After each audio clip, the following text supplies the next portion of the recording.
Hey guys, tonight we're going to travel through a long life together, a life that stretched across 90 years, from the gaslit world of Victorian England to the atomic age. So before you get comfortable, take a moment to like the video and subscribe, but only if you really enjoy what I do here, and let me know in the comments where you're tuning in from. And now, close your eyes, let yourself settle into comfort. Feel the weight of your body sinking into softness. Breathe slowly, and as you listen, let the weight of the day fall away and let me show you how it was like to live a life as Winston Churchill. Picture a winter evening in November 1874. Snow falls gently on the grounds of Blenheim Palace, one of England's grandest estates. Each snowflake drifts down slowly, settling on the bare branches of ancient oak trees, covering the formal gardens in a blanket of white. The palace itself rises up through the falling snow, hundreds of windows glowing with warm candlelight. Inside, in the grand ballroom, musicians play waltzes while couples in evening dress sweep across the polished floor. But upstairs, in a small bedroom hastily prepared, something urgent is happening. A child is born 2 months early, arriving into the world before anyone expected. The sound of music drifts up from below, muffled by thick walls and heavy doors, the dance continuing uninterrupted by the arrival of this premature infant. This child is you. You're Winston Leonard Spencer Churchill, and your story is just beginning. The room is warm from the fireplace, flames dancing and crackling. A doctor bends over you, checking your tiny form. A midwife wraps you in soft linens. Your cry is small and weak, the sound of someone not quite ready for this world. Your mother, beautiful Jenny Jerome, an American heiress with dark eyes and a wit that charms London society, holds you briefly. She's exhausted from the unexpected early labour, still wearing her evening dress. She looks down at you with a mixture of curiosity and concern, then the nurse takes you away. This will become a familiar pattern in the years to come. Your father, Lord Randolph Churchill, a rising political star with a sharp mind and sharper tongue, glances at you with mild interest. He's a handsome man with a prominent moustache and restless energy. He has important matters to attend to, letters to write, political manoeuvres to plan. He notes your arrival, confirms you're a boy, and returns to his study. The weight of family legacy settles on your small shoulders even before you're aware of it. But there is someone who loves you completely, without reservation or condition. Her name is Mrs. Elizabeth Everest, though you will call her womb your childish pronunciation of woman. She will be your nanny, your refuge, your safe harbour in the cold waters of aristocratic childhood. Feel her arms around you now, gentle and warm and steady. She rocks you slowly by the nursery fire. The chair creaks with a familiar rhythm. Outside, the wind moves through bare winter trees, making them sway and whisper.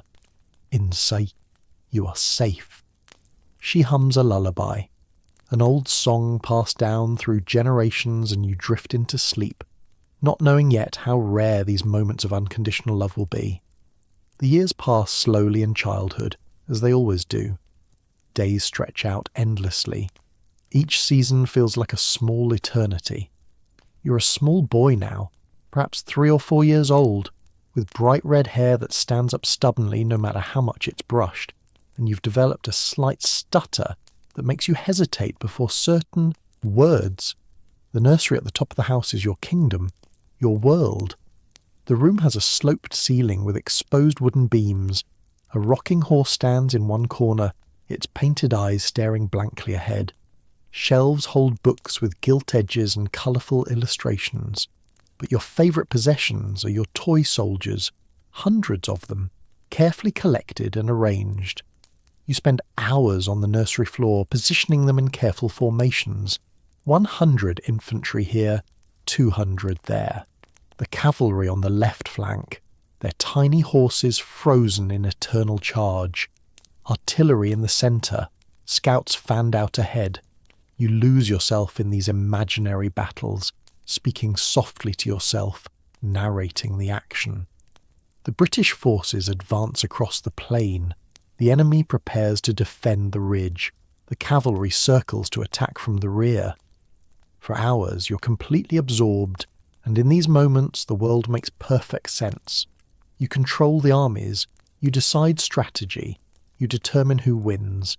In these quiet moments, you are powerful, decisive, successful. No one criticises you here. No one finds you wanting. Mrs. Everest sits nearby, mending clothes or knitting, occasionally glancing over to make sure you're content. She never interrupts your play. She understands instinctively that these battles are important to you, that they serve some deep need. When you're tired, she makes you tea and toast. When you're upset, she holds you and tells you stories.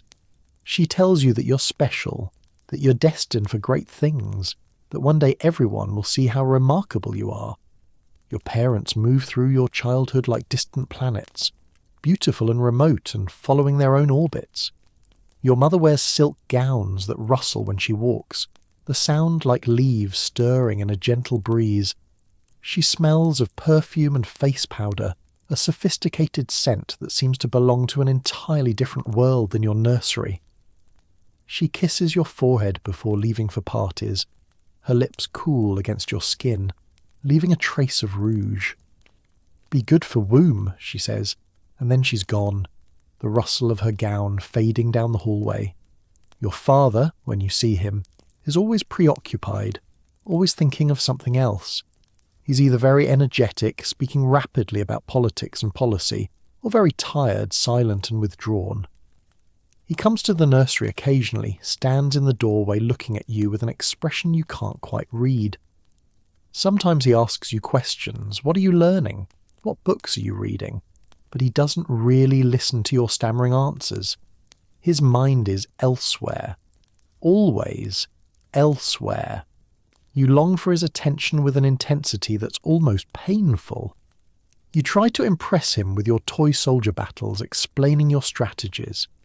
He glances at them briefly. Very good, he murmurs. But you can tell he's not really seeing them.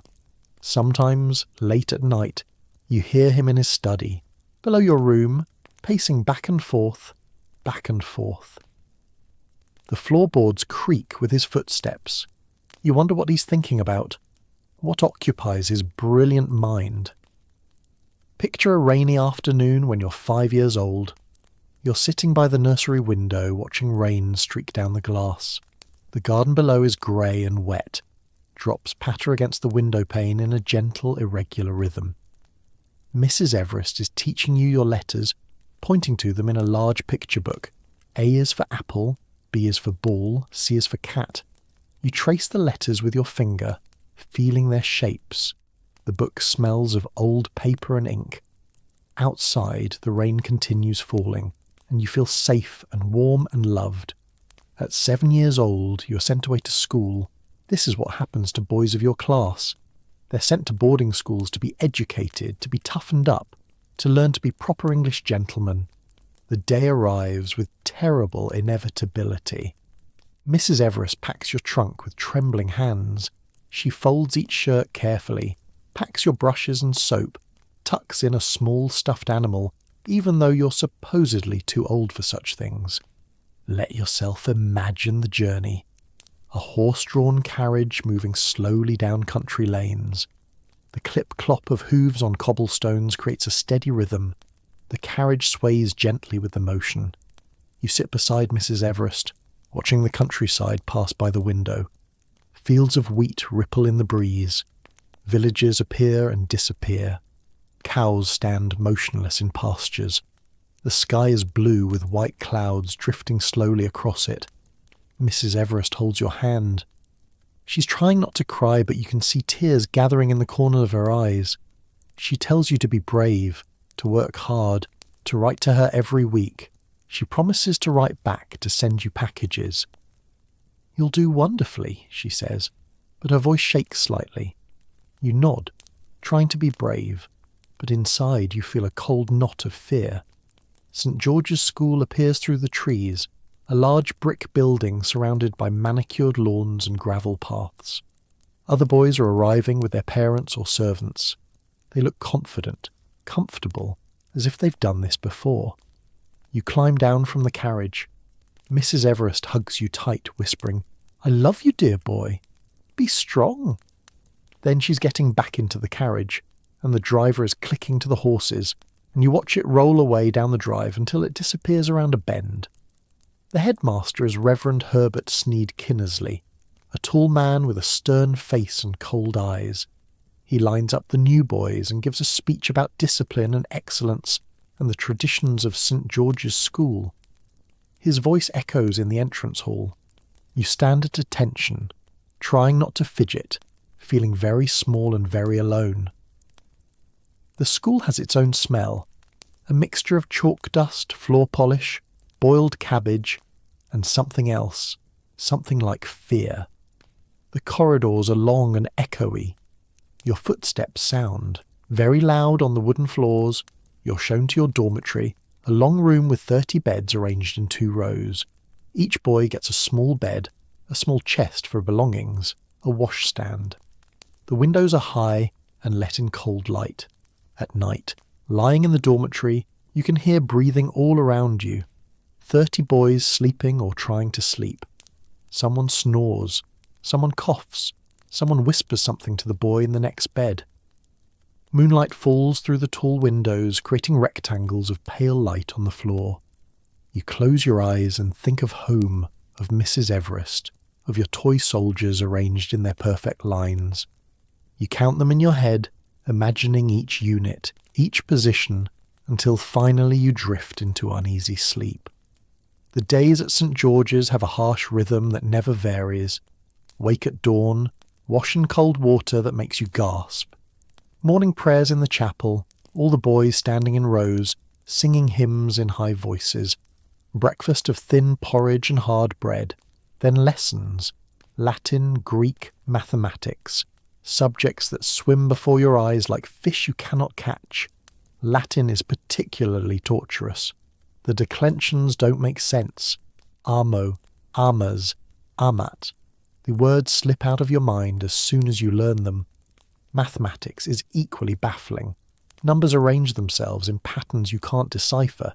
You sit at your desk, staring at problems, feeling stupid and slow. Other boys seem to grasp things easily. You struggle and fall behind. You're placed with the slower boys, the ones who need extra help. The shame of this is acute. You're the son of Lord Randolph Churchill, descended from the Duke of Marlborough, and you're in the remedial class. The other boys call you names: stupid, dunce, the red-headed fool. You develop a quick temper in response, getting into fights that you usually lose because you're smaller than your tormentors. But worse than the academic struggles, worse than the bullying, are the beatings. Reverend Sneed Kinnersley believes firmly in corporal punishment. He has a special room for flogging, and he performs these punishments with ritualistic ceremony. The other boys wait outside so they can hear the screams, a warning of what awaits them if they misbehave. You're flogged for poor grades, for talking back, for small infractions that barely seem like offences. The pain is terrible, sharp and burning. Afterward, you have to sit carefully for days. Mrs. Everest notices the marks during a holiday visit, and she's horrified. She raises such a fuss that eventually you're withdrawn from the school. But the damage is done. You've learned that the world is a cruel place where authority figures inflict pain, where you're constantly found inadequate. You're transferred to Brunswick School in Hove, which is better only in the sense that they beat you less frequently and less severely. The building is newer, closer to the sea. On clear days you can smell salt in the air. The curriculum is still difficult, the subjects still resistant to your mind's grasp. But there are small mercies. A kinder teacher who doesn't mock your stutter. A window seat where you can watch seagulls wheeling against grey skies. Then at 13 you're sent to Harrow, one of England's most prestigious public schools. The school sits on a hill overlooking London, a sprawling collection of brick buildings and playing fields. From certain vantage points you can see the city spreading out below, a vast expanse of rooftops and church spires fading into the distance. On clear days you can see St. Paul's Cathedral, its dome catching the sunlight. Harrow is ancient and tradition-soaked. Boys have attended here for centuries, sons of aristocrats and politicians and military men. The weight of history presses down on everything. You're assigned to a house, given a uniform, taught the complex social hierarchies that govern school life. Older boys have power over younger ones. Freshmen like you are at the bottom, expected to perform small services for your betters. You're placed in the lowest academic form again, army class, for boys not bright enough for the classical curriculum. While brilliant students upstairs study Greek philosophy and advanced mathematics, you're doing elementary grammar exercises and basic arithmetic. The shame never quite goes away, but you learn to live with it, to build defences around it. But something begins to change at Harrow. You discover that you have a gift for English composition. Words, your native tongue, flow from you in a way that Latin never could. When you're asked to write essays, you find you can do it, and do it well. The words arrange themselves into sentences, sentences into paragraphs, building arguments and telling stories. Your English master, Robert Somervell, recognises something in you. He assigns you extra work, not as punishment but as challenge. He has you analyse poetry, memorise speeches, study the great prose stylists. You memorise 1,200 lines of Macaulay's Lays of Ancient Rome, and the rhythms sink into your bones. Lars Porsena of Clusium, by the 9 gods he swore, that the great house of Tarquin should suffer wrong no more. The words march in formation like soldiers, each line in perfect step with the next. You also discover military history. In your house, you have a small room, barely more than a closet, but it's yours. You fill it with books about battles and campaigns, Napoleon's march to Moscow, Caesar's conquest of Gaul, Frederick the Great's victories, Wellington at Waterloo. You read these accounts with total absorption, tracing the movements of armies on maps, understanding tactics and strategy in a way that comes naturally to you. Picture yourself on a Sunday afternoon, sitting in your small room at Harrow. Rain patters against the window. You're curled in your chair with a book about the Battle of Blenheim, the great victory of your ancestor, the first Duke of Marlborough. You read about the cavalry charge, the disposition of troops, the decisive moment when the French lines broke. You can see it all in your mind's eye, vivid and real. This makes sense to you in a way that Latin conjugations never will. In the evenings, when other boys are socialising or playing games, you often sit alone reading by candlelight. The flame flickers, casting dancing shadows on the walls. Outside you can hear voices, laughter, the sounds of school life continuing. But here in your room, you're travelling through time and space, standing with Julius Caesar on the banks of the Rubicon, riding with Marlborough at Blenheim, planning strategy with Napoleon at Austerlitz. You also continue with your toy soldiers, though at Harrow this is considered childish. You don't care. You've accumulated nearly 1,500 soldiers now, organised into historically accurate armies. In your room during holidays you stage elaborate campaigns. The battles can last for days, with complex rules you've invented for movement and combat. You keep detailed records of victories and defeats.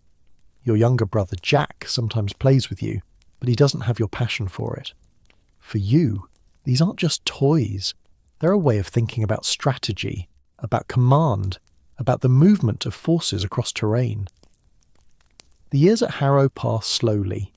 You grow taller, your voice deepens, but you remain apart from most of your classmates. You have a few friends, but not many. You're considered odd, too intense, too focused on your interests. You don't play cricket well. You're not particularly good at the social graces that come easily to other boys, but you're developing something else, a sense of yourself, of what you're good at, of what matters to you. Picture yourself at 16, standing on a hill above the school, looking out over London. It's evening, and the city's beginning to light up, gas lamps coming on one by one, like stars appearing in the dusk. The sky is streaked with orange and pink. Smoke, rises from thousands of chimneys. Somewhere down there is your future, waiting for you, though you don't yet know what shape it will take. You desperately want to attend Oxford or Cambridge like your father, like all proper young aristocrats. You imagine yourself in those ancient universities, walking through quadrangles, debating in student societies, reading in libraries filled with leather-bound books. But your grades make this impossible. Your headmaster gently suggests that perhaps university isn't in your future. Your father doesn't even pretend to be disappointed.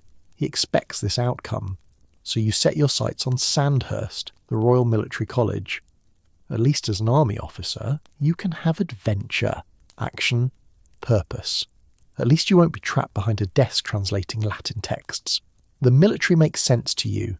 Clear hierarchies, defined objectives, the study of strategy and tactics. All of this appeals to you deeply. There's just one problem. You fail the entrance exam. The mathematics section defeats you. The results arrive by post and you have to tell your father. His face darkens with anger and disappointment.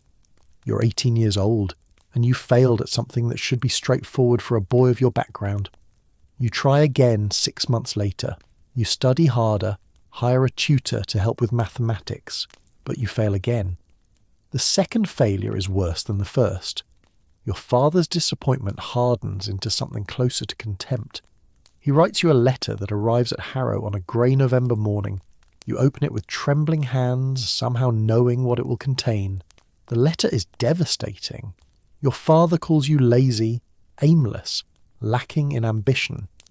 He says you're on track to become a social wastrel, one of the hundreds of public school failures who end up as embarrassments to their families. He predicts you'll degenerate into a shabby, unhappy and futile existence. The words cut deep, each sentence a wound. You read the letter multiple times, unable to fully process the cruelty of it. This is what your father thinks of you. This is how he sees your future. You sit in your room at Harrow for a long time after reading that letter. Outside, life continues. Boys calling to each other. Bells ringing. The ordinary sounds of school. But inside, something has shifted.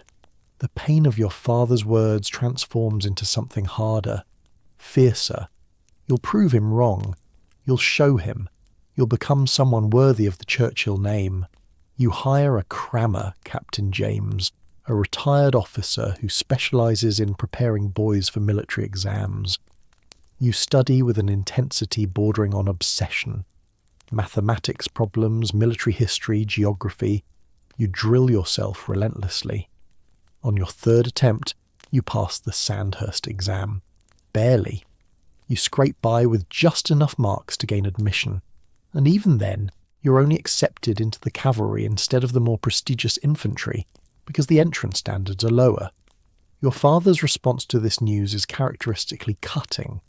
The cavalry is more expensive, he writes, because you have to maintain horses and equipment. He can barely afford it. You're a financial burden on the family. You're 19 years old and the message is brutally clear. You're expensive, disappointing and barely worth the investment. But at least you're in. At least you have a path forward. You arrive at Sandhurst in September 1893, and for the first time in your educational life you thrive. The military curriculum suits you perfectly. Tactics, strategy, fortifications, military history. All of this makes intuitive sense. You're good at it. Better than most of your classmates.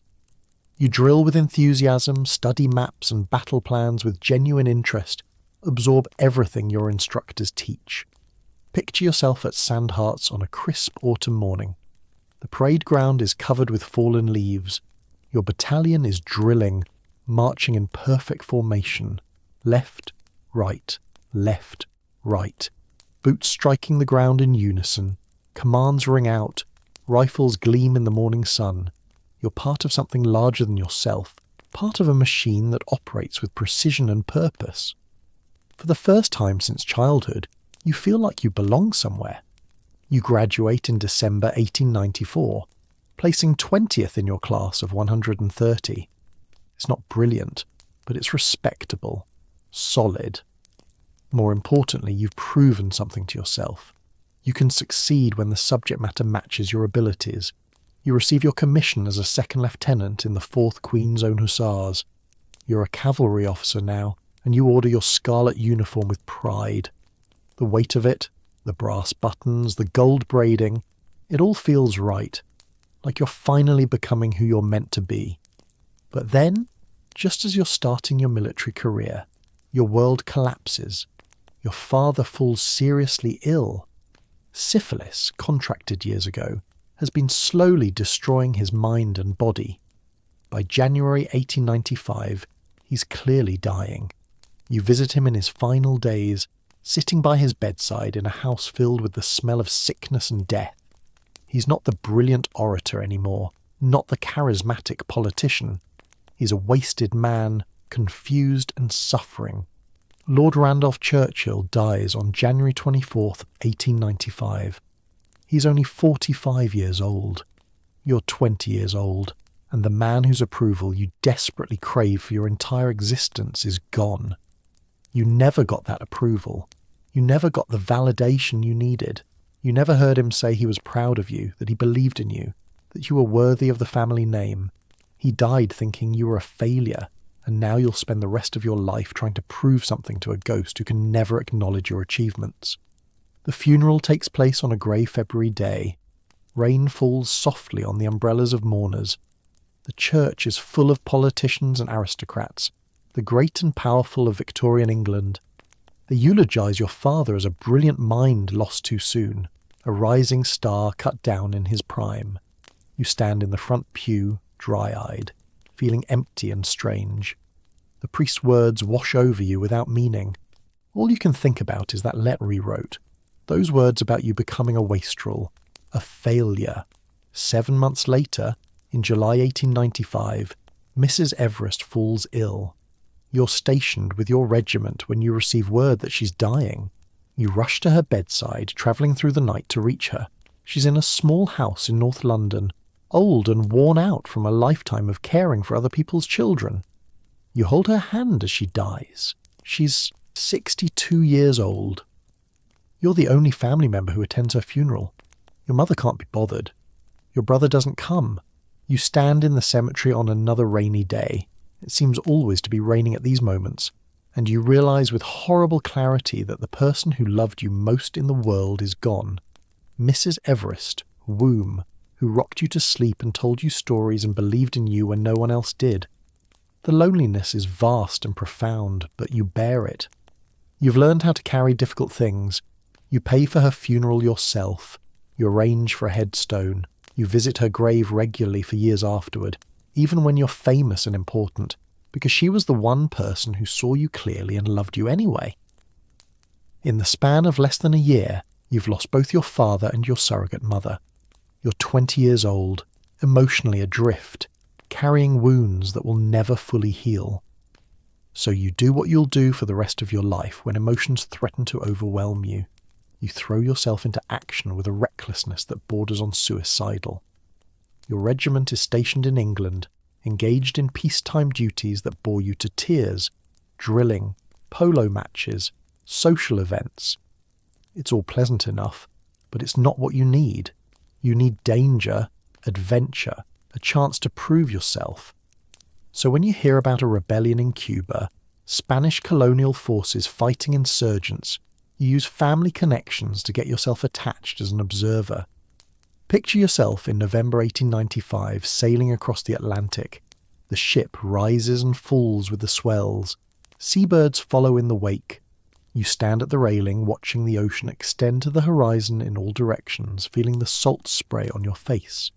You're travelling toward your first experience of combat, and you're both terrified and exhilarated.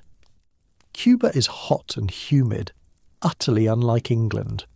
Spanish soldiers march through jungle terrain, hunting guerrilla fighters who appear and disappear like ghosts.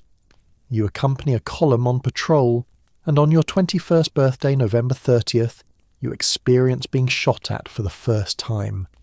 The crack of rifle fire, bullets whizzing past, the man next to you falls, killed instantly. Your heart pounds so hard you think it might burst from your chest.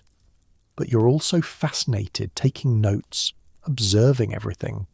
How soldiers behave under fire. How officers give orders.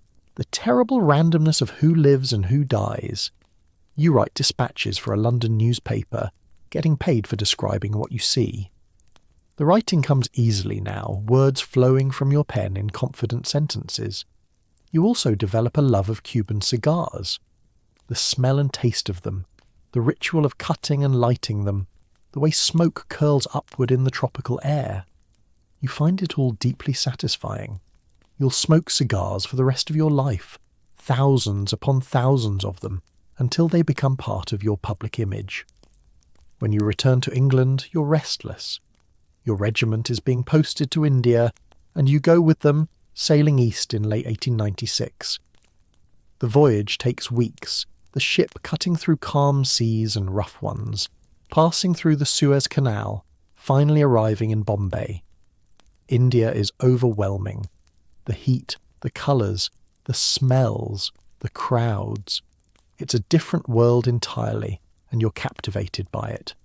Your regiment is stationed in Bangalore, and life settles into a pleasant routine. Mornings are for military duties, drilling, inspections, paperwork. Afternoons are too hot for anything but rest, so you retreat to your quarters and read. You've embarked on a systematic program of self-education, trying to fill in all the gaps from your spotty schooling. Picture yourself in your room in Bangalore on a hot afternoon. A fan turns slowly overhead, barely stirring the heavy air. You're lying on your bed in your shirt sleeves reading Gibbon's Decline and Fall of the Roman Empire. The book is enormous, thousands of pages. You read slowly, carefully, taking notes in the margins. Outside, crows call. Somewhere, someone is playing a gramophone. The heat presses down like a weight. You read Macaulay's histories, Plato's philosophy, Schopenhauer's essays. You read Darwin and Malthus. You're educating yourself in a way that no school ever managed, following your curiosity wherever it leads. You write to your mother asking her to send books, boxes and boxes of them.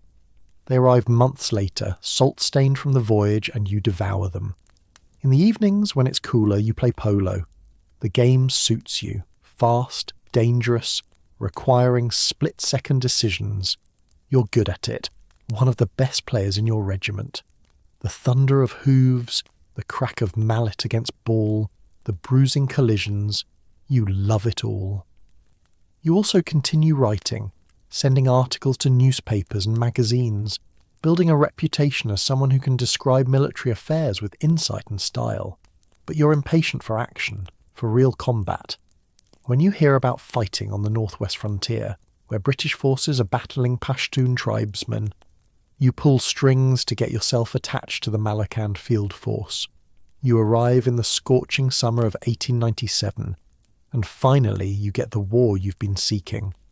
The fighting on the frontier is brutal and close range. Tribal warriors are fierce fighters, brave and skilled. Your unit is ambushed in a valley, pinned down by fire from the heights. Men fall around you. The heat is incredible, the sun beating down mercilessly. You fire your pistol at distant figures, reload, fire again. The smell of gunpowder fills your nostrils. Your hands shake with adrenaline. You distinguish yourself in several skirmishes. Once you help rescue a wounded officer under fire. Another time you lead a group of soldiers in a charge uphill against enemy positions. You're mentioned in dispatches, your name appearing in official reports. You're also writing about the campaign, sending long detailed letters that get published in London newspapers. The writing earns you money and growing fame. Picture yourself on a night in the frontier hills. You're sitting by a campfire with other officers, drinking whiskey, smoking cigars. Stars fill the sky above. More stars than you've ever seen. The Milky Way, a river of light. Someone is telling a story about a battle. Someone else is singing a music hall song, slightly off-key. You're exhausted, sunburned, but deeply content. This is what you were meant for: adventure, danger, purpose. When the frontier campaign ends, you return to Bangalore and compile your letters and dispatches into a book, The Story of the Malakand Field Force. It's published in March 1898 to good reviews. You're not yet 24 years old and you're a published author. The book earns you respect and credibility.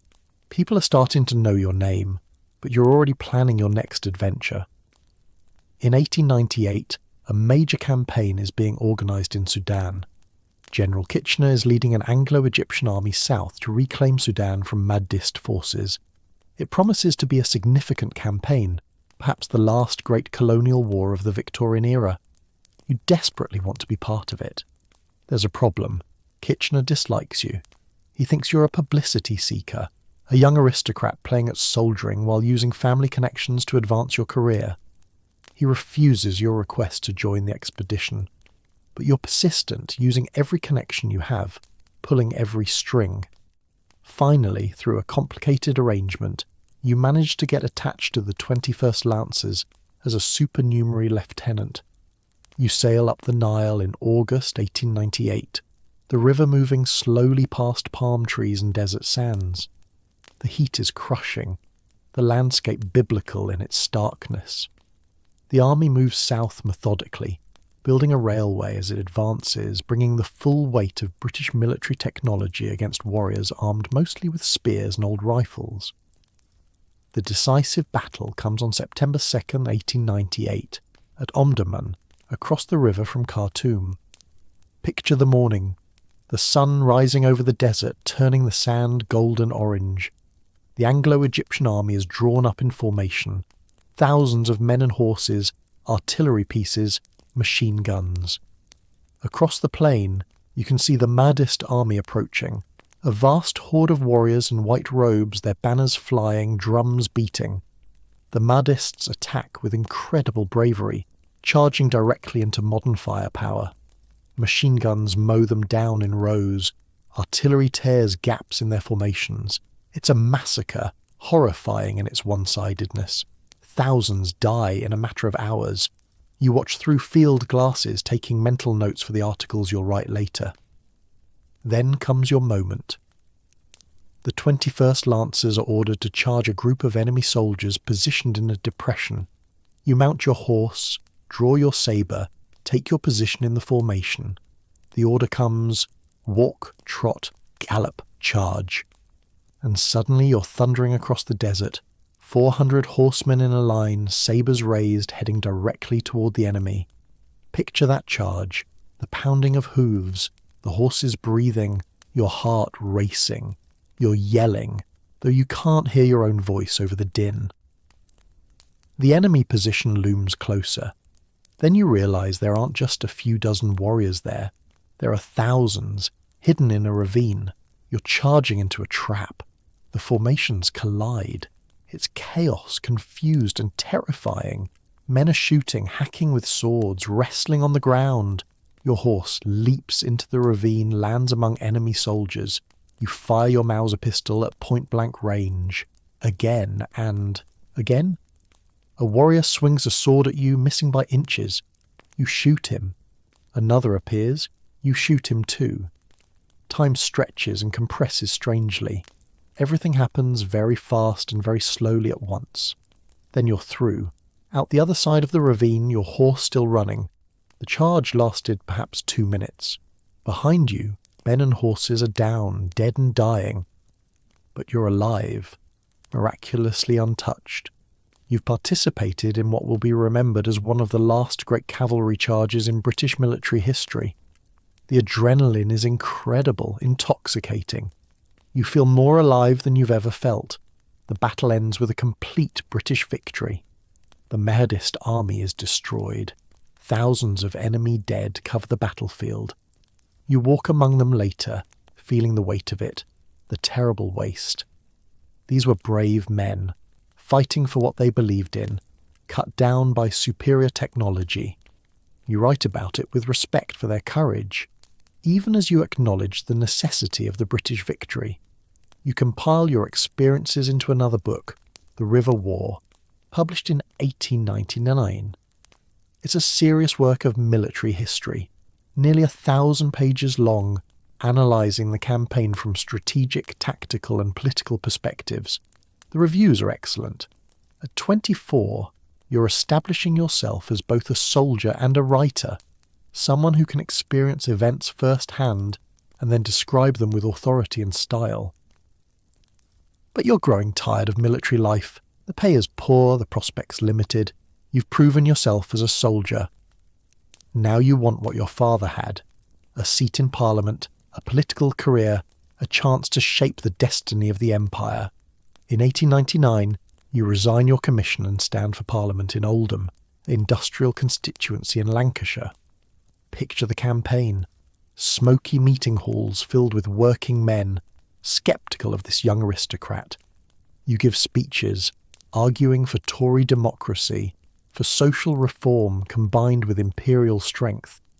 Your stutter is still there, but you've learned to manage it through careful preparation.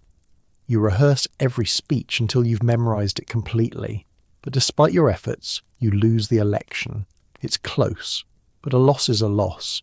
You're disappointed but not defeated, and conveniently, a new war is starting in South Africa. The Boer War breaks out in October 1899, and you manage to get hired as a war correspondent for the Morning Post newspaper. The salary is extraordinary, £250 a month, making you the highest paid war correspondent in the world.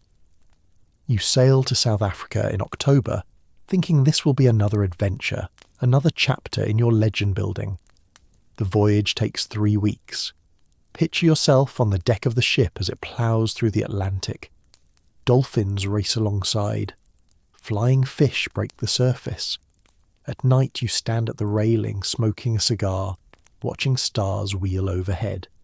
You're 24 years old, and you feel like your life is finally beginning, finally taking shape. South Africa is beautiful. Vast open spaces, dramatic mountains, clear skies. But it's also dangerous. The Boers are skilled fighters, expert marksmen, intimately familiar with the terrain. They're fighting to preserve their independence, and they're motivated in a way that regular colonial subjects often aren't. In November, you're travelling on an armoured train that's scouting the railway line north of Escourt. It's early morning.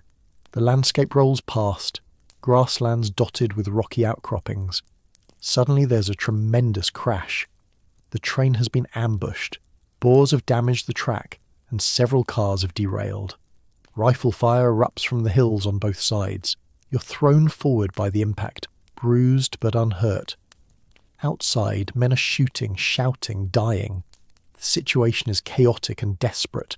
The engine is still functional, but the derailed cars block the track. Someone needs to organise clearing the line so the engine and at least some cars can escape. You take charge without really thinking about it.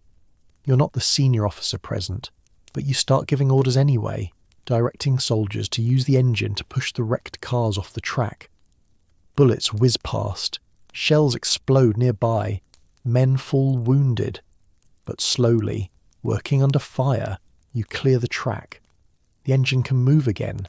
You help load wounded men into the engine and the one car that's still on the rails. You're running back and forth, completely exposed to enemy fire, focused entirely on the task. Finally, the engine starts moving, carrying the wounded to safety. You run alongside it for a while, then realise you need to find cover. You head for a cutting in the hillside, but Boers are converging on your position.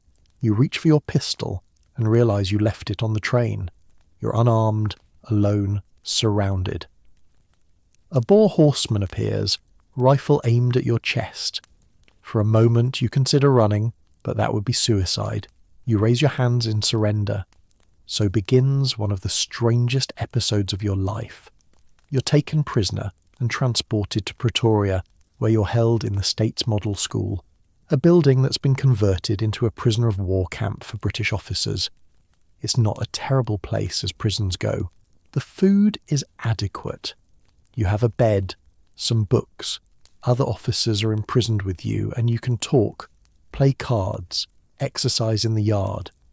But you're desperate. You cannot stand being confined, being helpless, being removed from the action. The feeling is almost physical, a trapped animal panic that threatens to overwhelm you. You're only 24, your career is just starting, and you're stuck in a prison camp while history happens without you. It's unbearable. You begin planning an escape with 2 other officers. The plan is simple. Climb over the fence when the guards aren't looking, then make your way across 300 miles of enemy territory to Portuguese East Africa. It's audacious, probably suicidal, but it's better than sitting in prison. The night comes in mid-December. Picture it. Darkness, with only starlight and a sliver of moon. You're crouched near the fence, watching the guards pace back and forth. Your heart hammers. Sweat runs down your back despite the cool night air. You wait for the moment when both guards are turned away. Then you move, quickly and quietly, climbing the fence and dropping over. You're free. You crouch in the shadows outside the prison, breathing hard, listening for alarm whistles. Nothing comes. Your companions are supposed to follow, but something goes wrong. They don't make it over. You wait as long as you dare, then realize you're on your own. You start walking, heading east, trying to put distance between yourself and the prison. By dawn, you're miles away, exhausted and frightened. You're a fugitive in enemy territory. You have almost no money, no map, no compass. You don't speak Afrikaans or Dutch.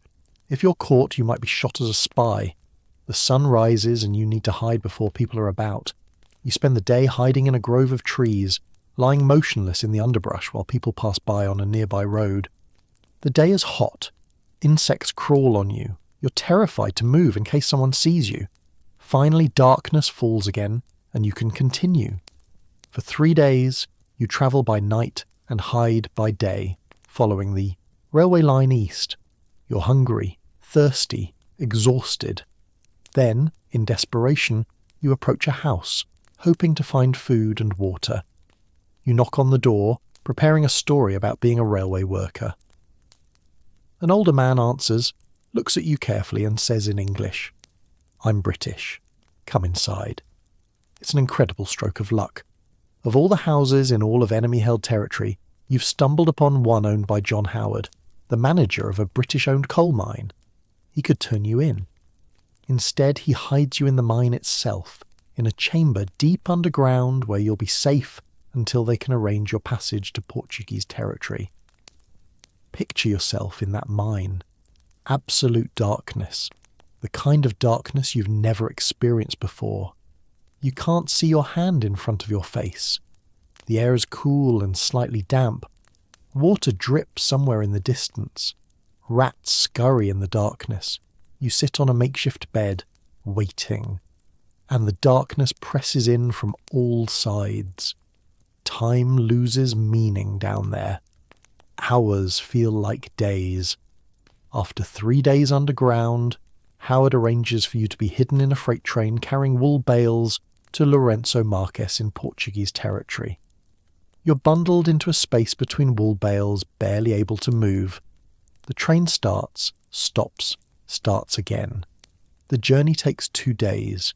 You're cramped, uncomfortable, terrified of discovery. But slowly, the train carries you across 300 miles of enemy territory. When you finally emerge in Portuguese East Africa, you're filthy, exhausted, but free. You make your way to the British consulate and send a telegram announcing your escape. The response is immediate and overwhelming. Newspapers across the British Empire trumpet your daring escape.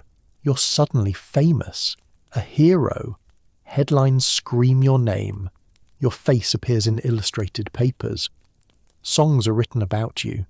You return to South Africa, now as a hero rather than a fugitive. You're given a commission in the South African Light Horse and participate in the rest of the campaign, including the relief of Ladysmith. You're at Spion Kop, one of the bloodiest battles of the war. You see more death, more suffering. War stops being romantic and becomes something grimmer, more brutal. When you finally return to England in 1900, you're greeted as a conquering hero. You give lectures about your experiences, filling halls across the country. People pay to hear you describe your escape. You write another book, London to Ladysmith via Pretoria. The fame, the acclaim, the public recognition, it's everything you've wanted. And this time, when you stand for Parliament in Oldham, you win. At age 25, you're a Member of Parliament. You've arrived. You've made something of yourself. You've proven your father wrong. If only he were alive to see it. Picture yourself entering the House of Commons for the first time as a member. The building itself is magnificent. Gothic revival architecture, soaring ceilings, stained, glass windows. The chamber where debates happen is smaller and more intimate than you expected, with wooden benches facing each other across a narrow aisle. The whole place smells of old wood, leather, and centuries of history. Your maiden speech comes in February 1901. You've prepared it meticulously, writing and rewriting, practicing in front of mirrors, timing every pause. You're terrified, more frightened than you were under fire in South Africa. Your hands shake as you rise. Your voice, despite all your practice, still catches occasionally on certain syllables.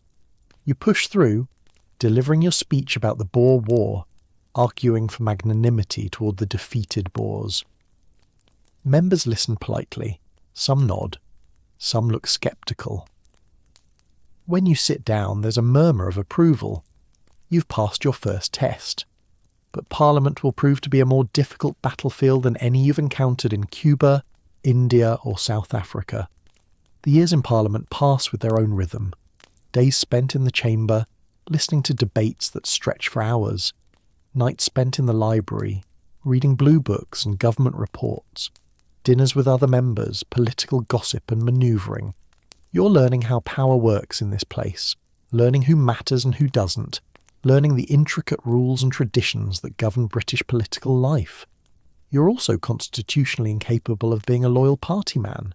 You're a conservative, but you disagree with conservative policy on free trade. You believe in free trade passionately, and when your party moves toward protectionism, you can't stay silent.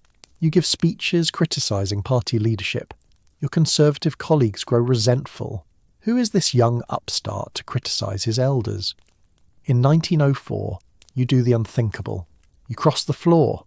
You walk from the Conservative benches to the Liberal benches, physically changing sides in the middle of a debate. It's theatre, dramatic and public. Your former Conservative colleagues are furious. They see it as the ultimate betrayal. One member literally refuses to speak to you for 20 years. But the Liberals embrace you. They see your talent, your energy, your ability to speak and write. When the Liberals win a massive election victory in 1906, you're rewarded with government positions. Under Secretary of State for the Colonies, then President of the Board of Trade, then Home Secretary. Each position brings new responsibilities, new challenges. Picture yourself as Home Secretary, one of the great offices of state. You're responsible for prisons, police, internal security. You visit prisons and are appalled by conditions. You push for reforms, better treatment of prisoners, alternatives to incarceration for minor offences. You're also involved in managing strikes and labour disputes, trying to balance keeping order with sympathy for working people's grievances. Then in 1911, at age 37, you're appointed First Lord of the Admiralty, the civilian head of the Royal Navy. This is your dream job, combining your love of military affairs with high political responsibility. You throw yourself into it with manic energy. The Royal Navy is the foundation of British power, the instrument that protects the empire and controls the seas. But it's also expensive, tradition-bound, resistant to change. You start shaking things up immediately. You visit every major naval base, inspect ships, talk to sailors and officers. You drive admirals crazy with your constant questions, your interference, your demands for explanations. You push to convert the fleet from coal to oil power. It's a massive undertaking, requiring new infrastructure, new supply chains. But oil-powered ships are faster, more efficient, more capable. You see the strategic necessity clearly. You also push for larger, more powerful battleships. You believe in naval supremacy, in maintaining Britain's advantage at sea. Picture yourself on the deck of HMS Iron Duke, the flagship of the Grand Fleet. The sea stretches to the horizon. Wind whips across the deck. Sailors stand at attention as you inspect them. You ask questions about gunnery, about engines, about food and living conditions. You want to understand everything, know everything. You're also convinced that war with Germany is coming. You can see it in the naval arms race, in the aggressive rhetoric from Berlin, in the web of alliances that binds Europe. You prepare the navy for war, repositioning fleets, updating war plans, ensuring readiness. When war does come in August 1914, the Royal Navy mobilises perfectly. Ships steam to their war stations. The Grand Fleet assembles at Scapa Flow, and it's largely due to your preparations. The early months of the war are euphoric. Britain's entrance is greeted with patriotic fervour. Everyone expects it to be over by Christmas. You're at the centre of things, managing naval operations, attending war cabinet meetings, working 18-hour days. You're 40 years old, energetic, confident, important. This is what you were born for. But then you conceive of the Dardanelles campaign and everything begins to unravel.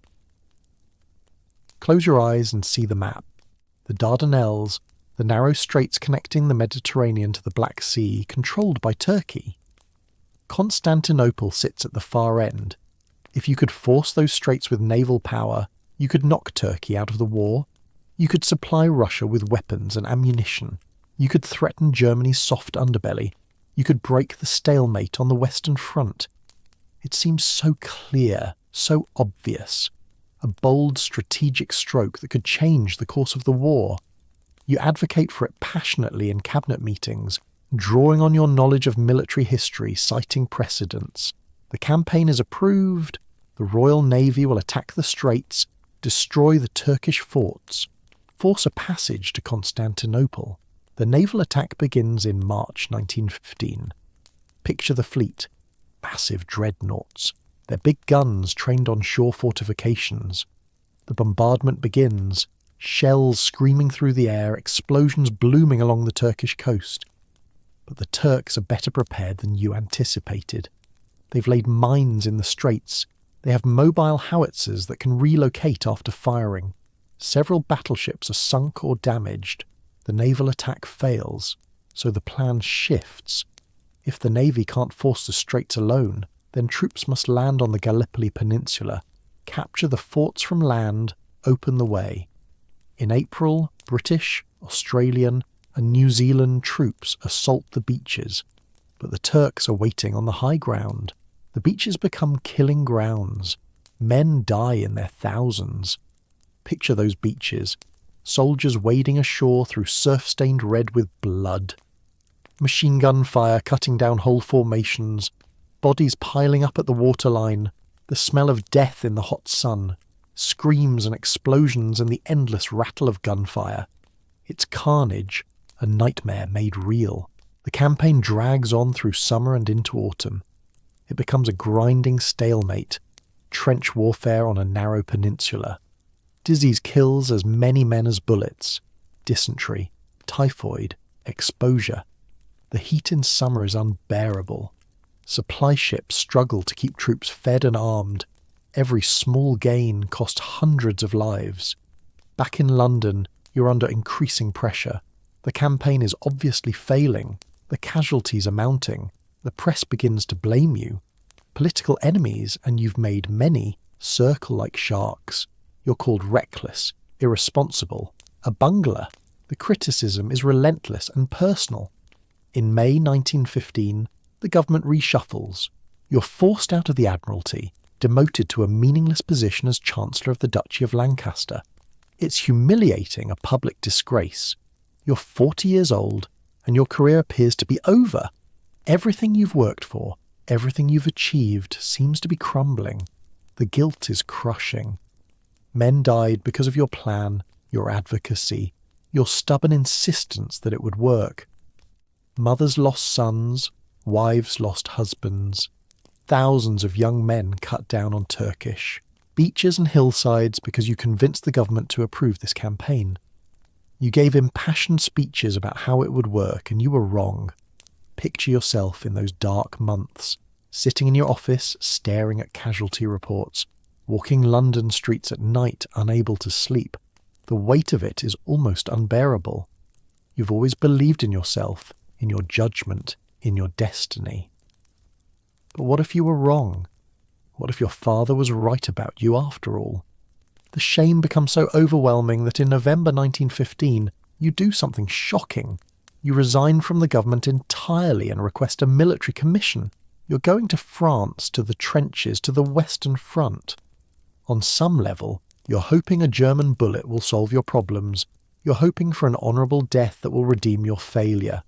You're given command of the 6th Royal Scots Fusiliers, a battalion of Scottish soldiers who are initially horrified to have a disgraced politician as their commander. They expect you to be useless, a liability. But you surprise them. You share their dangers, sleep in the same muddy dugouts, eat the same rations. You lead patrols into no man's land. You stand on the fire step during attacks. You're brave, sometimes recklessly so. Picture yourself in a trench on the Western Front. Duckboards under your feet to keep you out of the mud. Sandbags stacked overhead. The trench wall is wet earth, held together by wooden boards and hope. Rats scurry in the darkness. In the distance, artillery rumbles continuously, like thunder that never stops. Flares arc across no man's land, briefly illuminating the torn landscape, shattered trees, shell craters filled with water, tangles of barbed wire. At night, you go out on patrol, crawling through the mud of no man's land. You can hear German soldiers in their trenches talking, sometimes singing. The distance between the lines is only a few hundred yards, sometimes less. You check your own wire, looking for gaps the enemy might use. You lie in shell craters, barely breathing, listening for movement. The danger is real and immediate, but there's a strange peace in it. Here, in the trenches, away from politics and blame, you're calmer somehow. Your men grow to respect you. You make them repair their billets. You insist on proper sanitation to reduce disease. You organise concerts and football matches behind the lines. You care about them in a way they didn't expect. And when attacks come, you lead from the front. After 6 months, the initial hostility has turned to grudging admiration. But politically, you're still in exile. Your allies in London work to bring you back, and eventually in July 1917, you're recalled and given a government position, Minister of Munitions. It's not the Admiralty, but it's a way back into power. You accept it, leave the trenches, return to London. The interwar years, Chartwell and the Wilderness. The war ends in November 1918 with Germany's defeat. You're part of the government during the peace negotiations, watching as the old world of empires is dismantled and redrawn. You have mixed feelings about it all. You fought to preserve the British Empire, but the war has weakened it irreparably. The 1920s are turbulent years for you politically. You hold various cabinet positions: Secretary of State for War and Air, Colonial Secretary, Chancellor of the Exchequer. But you make mistakes, particularly as Chancellor. You return Britain to the gold standard at too high a rate, contributing to unemployment and economic hardship. It's another failure, another regret. In 1924, you buy Chartwell, a house in Kent with sweeping views across the Weald. Picture it, a red brick Victorian house with gardens that slope down to lakes and woods. From the terrace you can see for miles across rolling countryside. It's beautiful, peaceful, far from London's pressures. It's also falling apart and far more expensive than you can afford. But you fall in love with it immediately. You spend the next decades renovating Chartwell, constantly improving it, building walls and ponds, creating gardens. The physical labour is satisfying in a way that politics rarely is. Picture yourself on a summer afternoon, wearing old clothes and a battered straw hat, laying bricks for a wall. The mortar spreads smoothly between your hands. Each brick settles into place with a satisfying thunk. The wall grows higher, Course by course, something solid and permanent. You become quite good at bricklaying. You even join the Bricklayers' Union. There's something meditative about the work, the repetitive motions, the visible progress. Lay a brick, spread mortar, lay another brick. It quiets your restless mind in a way that few other things can. You also paint. You take up oil painting seriously, and it becomes one of your greatest pleasures. Picture yourself by the goldfish pond on an autumn afternoon. Your easel is set up in the shade of a willow tree. You mix colours on your palette. Ochre and burnt sienna for the fallen leaves. Cobalt blue and white for the sky. Viridian for the water. The brush moves across the canvas in confident strokes. You lose yourself in the work, focusing entirely on capturing the light, the reflections, the colours of the season. Painting becomes a form of therapy, a way to manage what you call your black dog, the depression that periodically overwhelms you. When the black dog visits, the world loses colour, purpose drains away, everything seems futile and grey. Painting helps.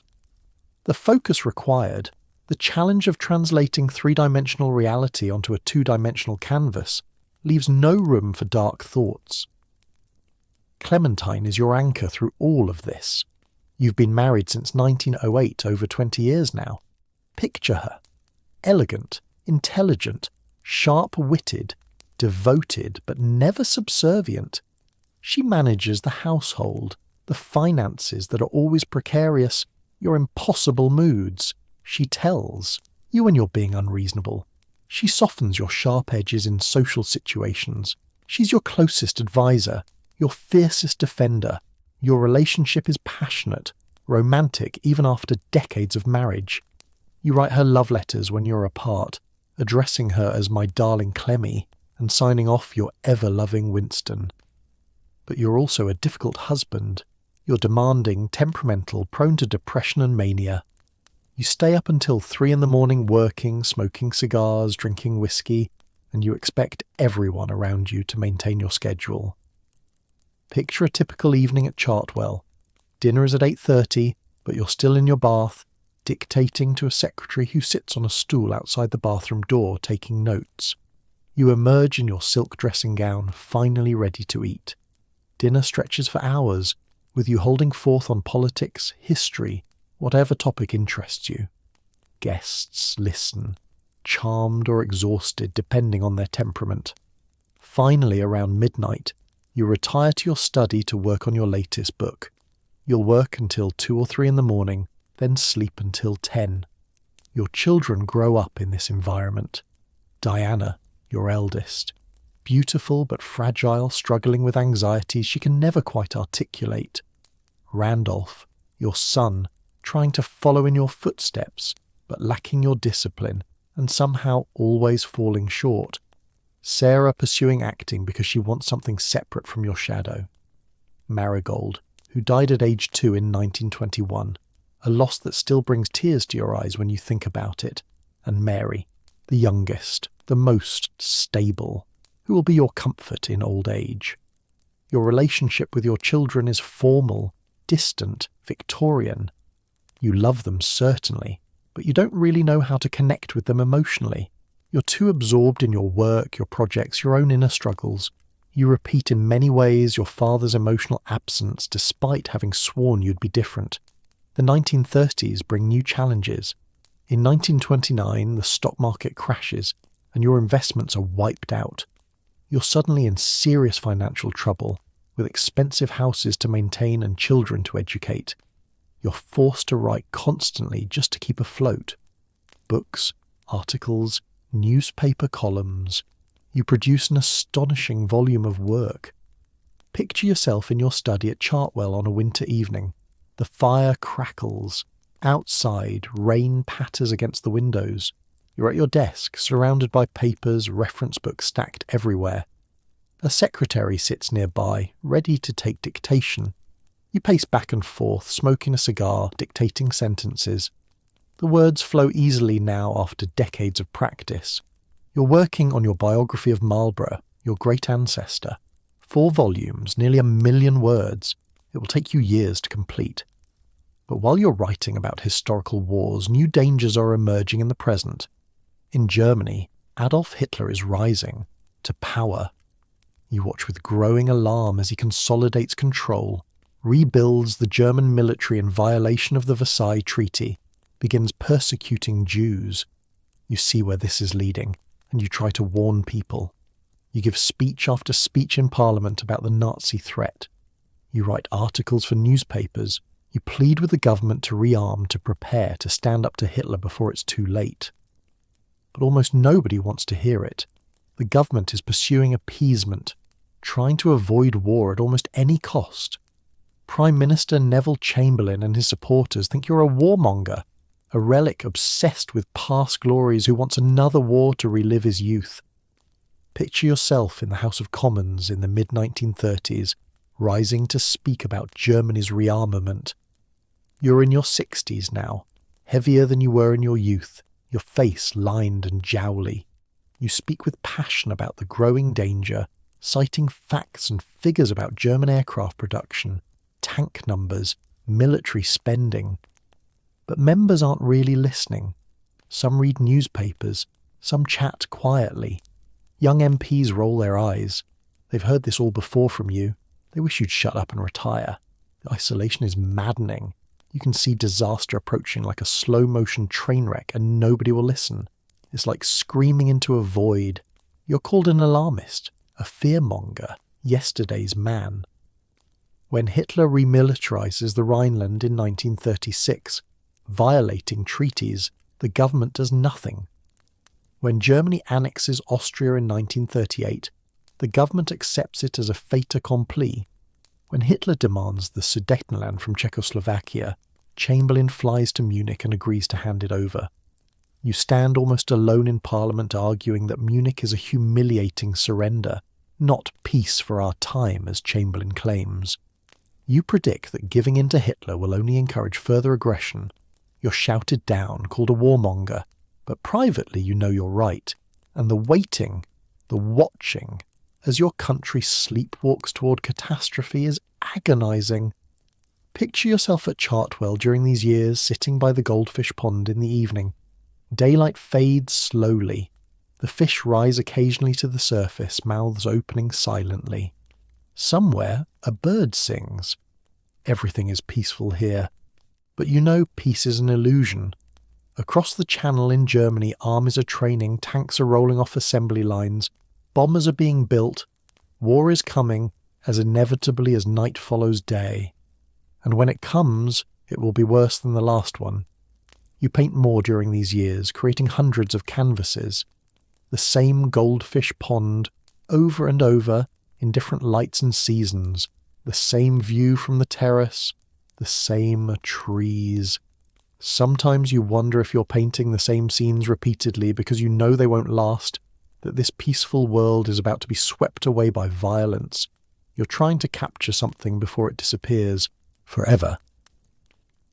Then September 1939 arrives, and everything you predicted comes true. Germany invades Poland with overwhelming force, tanks, aircraft, mobile artillery, a new kind of warfare, fast and brutal. Britain and France have guaranteed Polish independence. They issue an ultimatum: withdraw or face war. Hitler ignores it. On September 3rd, 1939, Britain declares war on Germany. Within hours, Prime Minister Chamberlain calls you. Despite everything, despite your years in the wilderness, despite all the warnings they ignored, they need you now. You're being recalled to the Admiralty, the position you held when the Great War began. You're 64 years old, and you're being given a second chance. The signal flashes out to the Royal Navy, to every ship and base. Winston is back. Picture the reactions aboard ships at sea, in naval bases around the world. Officers reading the message, looking up with expressions of surprise, hope, relief. Churchill is back, the old man who prepared the Navy for the last war. Perhaps, just perhaps, they'll be all right now. You arrive at the Admiralty building feeling a strange mixture of emotions. Vindication, certainly. You were right all along. but also trepidation. This will be harder than the last war. Germany's stronger now, more prepared. And there's a deep, aching sense that so many deaths could have been prevented if only they'd listened to you years ago. The first months of war are strange, the period that becomes known as the phony war. Britain and France have declared war but aren't really fighting. The armies face each other across the Franco-German border, waiting. At sea, U-boats sink merchant ships. The navy hunts them, but there are no great battles, no decisive moments. Europe holds its breath, waiting for the storm to break. Then, in April 1940, Germany invades Denmark and Norway. The Norwegian campaign is a disaster for Britain. Troops are landed but poorly supported. German forces, despite being outnumbered at sea and in the air initially, outfight and outmaneuver the Allies. Britain is forced to evacuate. It's humiliating. The Norway debacle destroys Chamberlain's government. There's a vote in Parliament, and though Chamberlain technically wins, his majority is devastated. He's lost the confidence of Parliament and the country. He must resign. But who will replace him? The logical choice is Lord Halifax, the Foreign Secretary. But Halifax doesn't want it, doesn't believe he can lead a wartime government from the House of Lords. So on May 10th, 1940, you're summoned to Buckingham Palace. Picture the meeting. You stand before King George VI, a man who stammers as badly as you did as a child. He asks you to form a government. After all the years of wilderness, all the rejection and isolation, you're being given the highest office in the land. You're Prime Minister. At 65, when most men retire, you're being given leadership of a nation at war. That same day, Germany invades France, Belgium, and the Netherlands. The storm has broken. Blitzkrieg, lightning war. Panzers pour through the Ardennes, outflanking the supposedly impregnable Maginot Line. The French and British armies, which spent years preparing for a repeat of 1914-1918, are completely unprepared for this new kind of mobile warfare. Picture those first days as Prime Minister, working from morning until far past midnight. A constant stream of telegrams, reports, phone calls. The news is all bad. Belgium surrendering. Dutch forces collapsing. German tanks racing across France faster than anyone thought possible. The British Expeditionary Force being cut off, surrounded, pushed back toward the coast. Then comes Dunkirk. The entire British army, nearly 400,000 men, is trapped on the beaches with their backs to the sea. The Germans are closing in. If the army is lost, Britain will have no way to defend itself against invasion. In your office, you prepare for the possibility that you might be the last Prime Minister of an independent Britain, that within months, Nazi flags might fly over London. But the Royal Navy, assisted by hundreds of civilian vessels, fishing boats, pleasure craft, ferries, evacuates the army from Dunkirk's beaches. Over 9 days in late May and early June, more than 300,000 soldiers are brought back to England. It's a military defeat turned into something like victory, or at least survival. The army has escaped to fight another day. France falls in 6 weeks. 6 weeks. The French army, considered one of the finest in the world, is crushed. Paris falls. The government flees.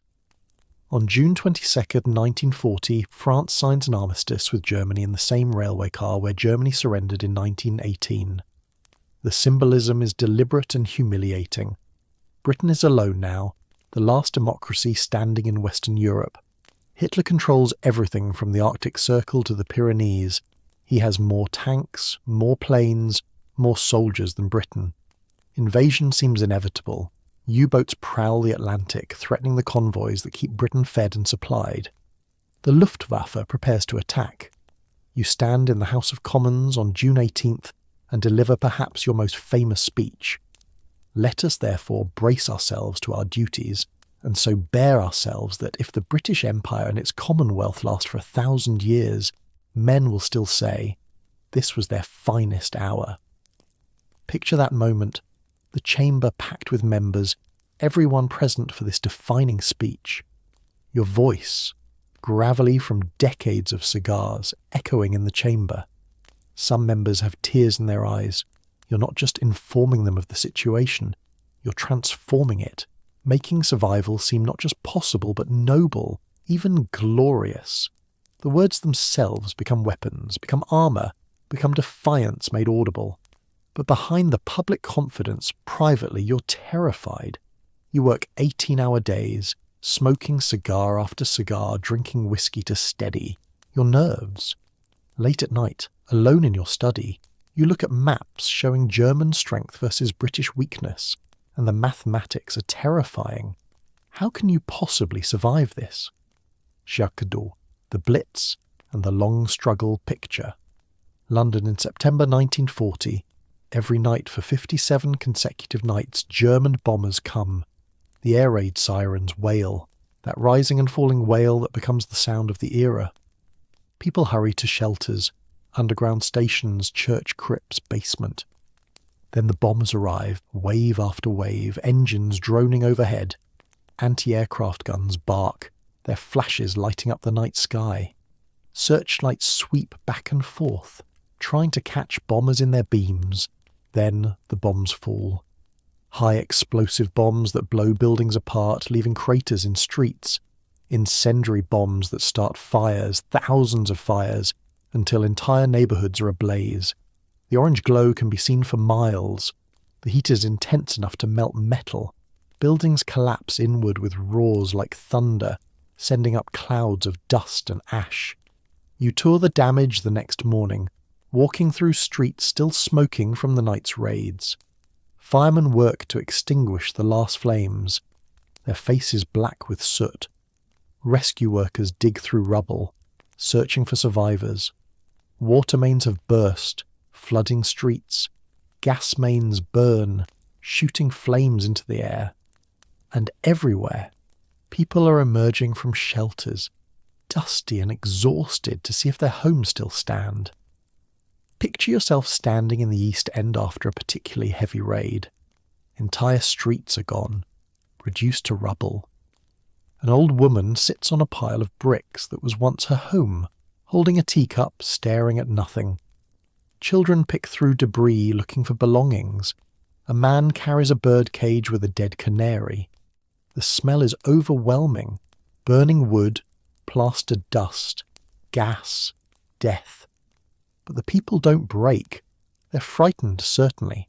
Tired, traumatized, grieving. But they don't break. When you walk among them, giving the V for victory sign, they cheer.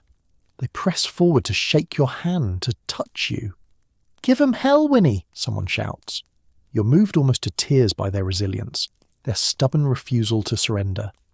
You make sure you're photographed in the bombed areas, cigar clenched in your teeth, looking defiant. The images appear in newspapers and on posters. You're not just Prime Minister, you're becoming a symbol, the embodiment of British resistance. Your face, your cigar, your V sign, they mean something to people. They mean we're still here, still fighting, still refusing to quit. But the personal cost is enormous. You're in your mid-60s, working 18 to 20 hours a day, every day, with no breaks, no rest. The decisions you make determine who lives and who dies. You authorize bombing raids on German cities, knowing that civilians will die. You make strategic choices about where to send troops, which battles to fight, which to avoid. The moral weight is crushing. There's also the question of Coventry. In November 1940, you receive intelligence that German bombers are heading for Coventry. The intelligence comes from Ultra, the code-breaking operation at Bletchley Park that has cracked the German Enigma codes. If you evacuate Coventry or scramble too many fighters, the Germans might realise their codes are compromised and change them, and Britain will be blind. So you make minimal preparations. You alert local defences but don't evacuate. That night, German bombers devastate Coventry. The medieval cathedral is destroyed. Hundreds die. In the morning you see the photographs of the destruction and know that you could have prevented some of it. But the secret of Ultra is preserved. and that secret will save tens of thousands of lives over the course of the war. Still, those dead in Coventry haunt you. You made a choice, and people died because of it. The Battle of Britain rages through summer and autumn of 1940. The Luftwaffe tries to destroy the Royal Air Force to achieve air superiority necessary for invasion. Picture the young pilots. Boys, really, 19 and 20 years old, climbing into Spitfires and Hurricanes day after day, knowing that each sortie might be their last. They fight in the skies over southern England while people below watch, seeing contrails mark the battles, hearing the distant rattle of machine guns. You visit airfields, meet the pilots, try to convey how much depends on them. Later, you immortalise them in another speech. Never in the field of human conflict was so much owed by so many to so few. The phrase is perfect and it sticks. The few. That's what they'll be called forever after. By October, it's clear the Germans have failed to achieve air superiority. The invasion is postponed indefinitely.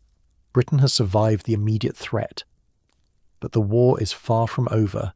You're alone, facing the combined might of Nazi Germany and Fascist Italy, with the Soviet Union still allied with Hitler.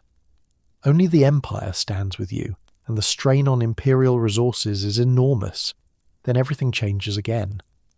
In June 1941, Hitler makes his greatest mistake. He invades the Soviet Union. Suddenly you have an ally, though a deeply uncomfortable one. You've spent your career opposing communism, and Stalin is a murderous dictator responsible for millions of deaths, but he's fighting Hitler, and that's what matters now. You send aid to the Soviets immediately. Convoys battle through Arctic waters to deliver tanks, planes, supplies. The losses are terrible. U-boats and German aircraft sink many ships, but you keep sending them. You need the Soviets to survive, to tie down German armies in the east, to bleed Hitler's military strength. Then, in December 1941, comes Pearl Harbor. Japan's attack brings America into the war. Picture yourself hearing the news. You're at Chequers, your country house. Someone brings you a radio report. Japan has attacked the American Pacific Fleet. For a moment, you're stunned. Then you realise what it means. America is in the war. Britain is no longer alone. You later write that you went to bed that night and slept soundly for the first time in months, because you knew now that the war would be won. Your relationship with Franklin Roosevelt becomes the pivot on which the alliance turns. You travel to meet him repeatedly, often on dangerous wartime journeys. You cross the Atlantic on battleships, sailing through U-boat-infested waters. You fly in unpressurized aircraft, uncomfortable and cold. But you need Roosevelt, need to maintain the relationship, need to coordinate strategy. Picture your meetings. Roosevelt in his wheelchair, cigarette in a holder, charming and calculating. You with your cigar, gesticulating, arguing, persuading. You get along genuinely well, there's warmth there, real friendship. But it's also transactional, and the balance of power is shifting.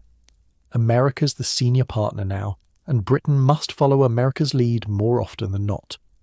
The war grinds on. North Africa, Sicily, Italy, slow, grinding campaigns against determined German resistance. The Soviet Union bleeds Germany white on the Eastern Front. The strategic bombing campaign pounds German cities night after night. At sea, the Battle of the Atlantic rages, convoys versus U-boats. Britain's survival depending on keeping the sea lanes open. You age visibly under the strain. Your face becomes heavier, more jowly. Your health deteriorates. You have a heart attack in December 1941, though you hide it from almost everyone. You have pneumonia multiple times. Your doctors urge rest, but you can't rest. Too much depends on you. You keep working, keep pushing, kept driving yourself and everyone around you past exhaustion. Picture a typical day in 1943. You wake around 8, breakfast in bed while reading overnight telegrams and reports. Meetings start at 9 and continue all day. Chiefs of staff, ministers, visiting dignitaries. Lunch is a working meal. More meetings. You take a brief nap in the afternoon, 30 minutes or an hour. More meetings in the evening. Dinner at 8:30, often with guests. Conversation ranging over history and politics and strategy. Then more work late into the night, dictating telegrams, reviewing papers, making decisions. Finally, bed around 2 or 3 in the morning. 5 hours of sleep. Then it all begins again. D-Day comes in June 1944, the invasion of France you've been planning for years. Picture the night before. You're at the map room in Downing Street watching as reports come in. Thousands of ships crossing the Channel. Paratroopers dropping behind enemy lines. The greatest amphibious invasion in history. Everything depends on the next 24 hours. The landing succeeds. The beaches are secured. Casualties are heavy but not catastrophic. The liberation of Europe has begun. You want desperately to be there, on the beaches, with the troops. Eisenhower and your advisors have to physically restrain you from going. You're 69 years old, Prime Minister of Britain, and you want to be under fire at Normandy because that's who you are. That's what you've always been. The end comes slowly. Paris is liberated in August 1944. The Allies cross the Rhine in March 1945. Soviet forces close in on Berlin from the east. Hitler commits suicide in his bunker on April 30th. Germany surrenders unconditionally on May 8, 1945. Victory in Europe. You stand on the balcony of the Ministry of Health building in Whitehall looking down at massive crowds. "This is your victory," you shout. They roar back. "No, it is yours." Picture that moment. The culmination of everything. The vindication of all the warnings you gave in the 1930s. All the lonely years when no one listened. You were right. You held on when surrender would have been easier. You inspired a nation to keep fighting when defeat seemed inevitable. You've achieved something extraordinary. Saved not just Britain, but Western civilization itself. But even in this moment of triumph, you're exhausted. The war with Japan continues. The problems of peace loom ahead. And personally, you're tired to your bones, tired in a way that rest won't fix. 2 months after a VE Day comes the general election. You campaign, confident that the British people will return you to power. You've led them through the war. Surely they'll want you to lead them through the peace. But you've misjudged the mood. People are grateful for your war leadership, yes, but they want change now. They want the welfare state, social security, nationalisation of industry. They want Labour's promises of a better post-war Britain. The results come in on July 26, 1945. It's a Labour landslide. Clement Attlee will be Prime Minister. You're out. Picture yourself receiving the news at Chequers. Shock, then hurt, then something deeper. A profound sense of rejection. After everything you've given, after 6 years of war leadership, they've chosen someone else. They're grateful, yes, but they don't want you anymore. Clementine tries to comfort you, suggesting it's a blessing in disguise. "It may well be a blessing in disguise," you reply. At the moment it seems quite effectively disguised. The bitterness is real and deep. You feel cast aside, unappreciated, discarded like an old tool that served its purpose and is no longer needed. You spend the next 6 years in opposition, leading the Conservative Party from the opposition benches. You give speeches, including your famous Iron Curtain speech in Fulton, Missouri, warning about Soviet expansion. You write your war memoirs, The Second World War, eventually running to 6 volumes and millions of words. The writing is your therapy, your way of making sense of it all, your defence of your decisions. The memoirs are also lucrative, finally solving your money problems after a lifetime of financial stress. You're making real money from book sales and serialization rights. You can afford Chartwell now, can maintain it properly. But money doesn't fill the void left by power. Picture yourself at Chartwell during these years, painting by the goldfish pond, laying bricks for walls that don't really need building, dictating to secretaries. Clementine worries about you. The black dog visits frequently. You're in your 70s now, and without the purpose that power provided, you're drifting. Then in 1951, the Conservatives win the general election, and you're Prime Minister again at age 76. It's a remarkable comeback, but you're old now. Really old. The energy you had during the war is gone. You have a series of strokes starting in 1949, and another major one in 1953 that leaves you partially paralysed for weeks. Your staff covers for you. Your doctor covers for you. The press, with British discretion, doesn't report it fully. In cabinet meetings, you sometimes lose track of discussions. You fall asleep. You repeat yourself. Your colleagues wait patiently, but privately they're worried. Anthony Eden, your designated successor, grows increasingly impatient, waiting for you to step down. But you cling to office because without it, without power and purpose, what's left? You finally resign in April 1955 at age 80. Picture your last day as Prime Minister. You pack up your papers one final time, say goodbye to staff who've served you for years, leave Downing Street for the last time as its occupant. Queen Elizabeth II, who succeeded her father while you were Prime Minister, offers you a dukedom. You decline. You'll remain Winston Churchill, not become a duke. You've made the name mean something, and you'll keep it. Your final decade passes slowly, each year heavier than the last. The black dog, your old companion, visits constantly now. You sit for long hours at Chartwell or at your London house, at 28 Hyde Park Gate, staring into the distance, saying little. The brilliant mind that once held thousands of facts and could cite history and poetry from memory is fading, becoming unreliable. You still paint occasionally, when your hands are steady enough. The same goldfish pond, over and over. Sometimes the paintings are good, almost like your earlier work.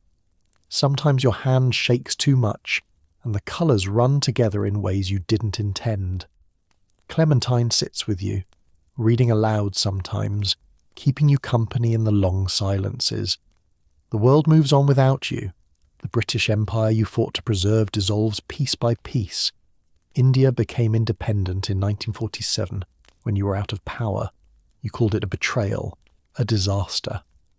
Now the rest follows. Ghana, Nigeria, Kenya, all the African colonies becoming independent nations. The map you grew up with, the map of British red spanning the globe, is being redrawn. Your children visit, though these visits are often painful. Diana struggles with depression and drink. In 1963, she takes her own life. You attend her funeral, old and broken, burying your daughter. No parent should outlive their children. Randolph never escapes your shadow, never achieves what he hoped. Sarah continues with her acting. Only Mary seems stable, content with her life, and she becomes your comfort in these final years. Picture yourself in the early 1960s, sitting in your chair by the window at Hyde Park Gate. You're wrapped in a blanket, though it's not particularly cold. The world outside continues. Cars passing, people walking by, London going about its business. But you're separate from it now, watching from a distance, no longer participating. You're photographed occasionally. The images show an old man, heavier than in your prime, face-lined and sagging, eyes that once blazed now clouded and distant. You're still Winston Churchill, still famous, still revered, but you're also fading, slowly disappearing into old age and infirmity. You make your last appearance in the House of Commons in July 1964. You don't speak, can barely walk. You're helped to your seat. Members rise and applaud as you're assisted out. It's your goodbye to the place where you spent so much of your life, where you fought so many battles, won so many victories and suffered so many defeats. On January 15, 1965, you suffer a severe stroke. You slip into a coma. Doctors say it's only a matter of time now. For 9 days, you lie unconscious while the world waits. Crowds gather outside your house. Television and radio give updates. The Queen sends messages. The world holds its breath for the old lion. Picture those final days, lying in your bed, surrounded by family. Clementine sits beside you, holding your hand as she has for 57 years of marriage. Your children come and go. Doctors check your vital signs. Outside, January rain falls on London, the city you saved from invasion 25 years ago. Death comes quietly on the morning of January 24th, 1965, 70 years to the day after your father died. Your heart simply stops. You're 90 years old. You've lived from Victorian England to the space age, from cavalry charges to nuclear weapons, from gaslight to television. The long, remarkable, exhausting journey is over. Your state funeral is magnificent, the funeral of a king, though you were never royal. Picture it. Your coffin, draped in the Union Jack, carried on a gun carriage through London. 1 million people line the streets in the cold January weather, standing silent as you pass. Big Ben's bells are silenced, tolling only for you. At St. Paul's Cathedral, the great and powerful of the world gather, presidents and prime ministers, generals and diplomats. Your coffin is carried up the Thames on a boat, and something remarkable happens. The cranes along the docks dip in salute as you pass, a spontaneous tribute from the dockers of London. Then by train to Bladon, the small village near Blenheim where you were born 90 years before. You're buried in the churchyard there, in a simple grave beside your parents. Mrs. Everest is buried nearby. The circle completes. From Blenheim to Blenheim. From the palace where you entered the world to the quiet churchyard where you'll rest. And now, as you drift deeper into sleep, let yourself imagine that churchyard. It's a quiet place, peaceful. Ancient yew trees stand guard, their branches moving gently in the breeze. Birds sing in the hedgerows. The gravestones are old, tilting at gentle angles covered with lichen and moss. Your grave is simple, just your name and dates. Nothing more is needed. The name itself says everything. Nearby lie your parents, Randolph, who never believed in you, and Jenny, who never had time for you. You spent 90 years trying to prove yourself to them, particularly to your father. You achieved more than they could have imagined. You saved civilization. You became one of the greatest figures in history. And still, somehow, it never quite felt like enough. The approval you needed never came, because dead men don't speak. But now, in this quiet place, all of that is done. The struggle is over. The need to prove yourself has ended. The black dog has been left behind in the living world. What remains is simply peace, the deep peace of completion. You were born in a palace and buried in a country churchyard. You were called a failure and a hero. You knew crushing defeat and magnificent victory. You carried the weight of the world and the weight of your own darkness. You saved millions of lives and blamed yourself for the thousands who died. You were loved and hated, praised and criticized, feared and admired. But all of that is finished now. The long life is lived. The story is told. The 90 years. From Victorian England to the atomic age, from cavalry charges to jet aircraft, from colonial wars to world wars, from gaslights to television, all of it is complete. All of it can rest now. Let yourself rest too. Let the story settle around you like a soft blanket. Feel yourself sinking deeper into comfort, deeper into peace. The journey from Blenheim Palace to Bladon Churchyard is complete. The boy who played with toy soldiers became the man who commanded armies. The stuttering student who couldn't learn Latin became one of history's greatest orators. The disappointing son became the saviour of civilization. And now, like Winston Churchill in his quiet grave, surrounded by ancient trees and the peaceful English countryside, you can let it all go. The achievements and the failures, the triumphs and the regrets, the glory and the suffering, all of it is part of the completed whole now. Nothing more needs to be done. Nothing more needs to be proven. Breathe slowly, deeply. Feel yourself settling, releasing, letting go. The long journey is over. The long struggle is done. And in the end, despite everything, despite all the pain and doubt and darkness, it was a life magnificently lived. A life that mattered. A life that changed the world. Winston Churchill rests now in his quiet churchyard, and so can you. The story is finished. The circle is closed. All is complete. Sleep now, peacefully and deeply. Let the weight of the day dissolve. Let the tensions release. Let yourself drift into the same deep peace that comes at the end of all long journeys, all great struggles, all remarkable lives.